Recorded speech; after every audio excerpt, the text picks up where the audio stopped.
Elaine, let's pick up on that point about the U.S. role in the world with Joel Rubin. He was a Deputy Assistant U.S. Secretary of State under Barack Obama. He's now president of the Washington Strategy Group, a foreign affairs advisory and lobbying firm. We've just had this Gallup poll come out, U.S. plummeting when you compare Trump standing in his first year and Obama's last year in office.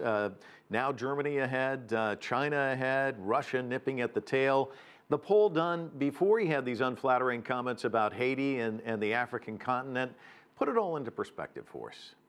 Well, Mike, what we're seeing is a picture being painted that will be very hard to erase. And the position that the United States is in globally in terms of our image will impact our ability to create and influence events in our favor. And that's very damaging to American security interests, to American relationships, to essentially American vision and interest around the world. We have to be very careful. Reputation and the perception of the world of a country is never fixed, and it's never one that we can take for granted. And right now it appears that this president is taking it for granted, and it's putting the United States in a very dangerous position. Traditional alliances changed dramatically. NATO, even neighbors, Mexico and Canada, kind of a difficult relationship there. Does all of this matter? And when you look at NAFTA and all of this sort of thing, I guess the real question is, does Donald Trump, is he unhappy about this? I mean, this was his message, America first, wasn't it? Well, he's certainly playing to his base, and his base does not want the United States to be engaged with the rest of the world in any meaningful way that advances our interests with countries such as Mexico in a way that's not confrontational, and that's a problem. We can't have confrontations everywhere around the world. We need to find partnerships. For example, with North Korea, where we have a nuclear crisis, we can't engage and deal with that issue alone. We need to have China with us. We need to have Russia with us. We need Japan.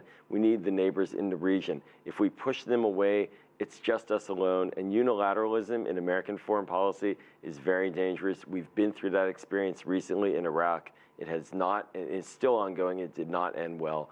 And that's really the deeper concern. It may play well to the base, but it's not in the country's interest.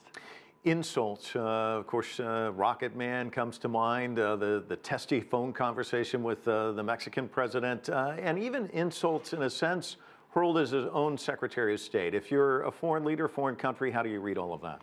Well, I think for foreign countries, there was a moment where they were recognizing, well, perhaps President Trump says one thing, means another, let's not take it too seriously.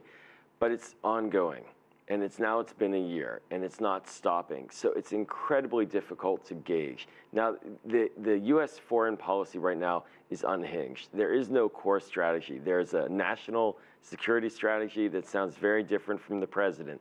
There's a new defense strategy that sounds very different from the president. But then the president states he can do the diplomacy alone and cuts the State Department by 30%.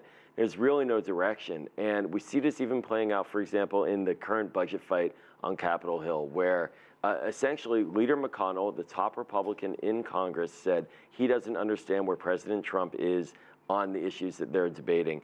And if you don't have certainty, if you don't know where the United States is, it's impossible for the U.S. to advance its interests. Just quickly, because we only have about 20 seconds, what does this tell us about what his international legacy is going to be? Well, I'm sorry to say his international legacy is going to be what it currently is, which is one of inconsistency, incoherence, and insults. And that is not a good legacy for the United States. Joel Rubin, thanks so much for coming in. Appreciate it.